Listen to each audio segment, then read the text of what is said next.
I wanted my kids to go to Welsh school.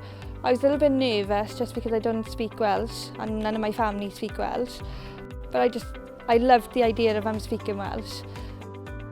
I don't speak Welsh, but I want my children to have every opportunity they can, and I want them to be one of the million speakers of Welsh. For jobs and for the future, I don't know what they want to be, a vet and a fireman at the moment, but they are through. But I still want them to have that advantage, and I think it's important to give your children every opportunity they can to be as best as they can be. They have so much fun, and just little things like she sat at the kitchen table this week counting to 10 in Welsh and we didn't even know she could do it. I just think it's really important to raise both our children bilingually and just express themselves both in Welsh and English. She washed her hands and says golchi doilo. She just picks it all up, I think, straight away.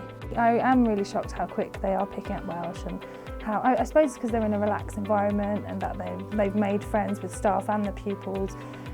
I think they just feel at home here, and I think that really shows by how much they're learning.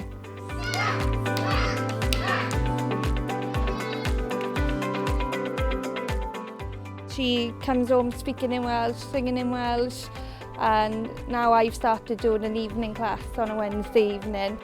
Never once have we felt like on the outside because we don't speak Welsh. You know, you're just part of the community straight away. People will speak English to you if you need them to. They'll teach you bits of Welsh. You know, you get sent home little bits that you can join in with.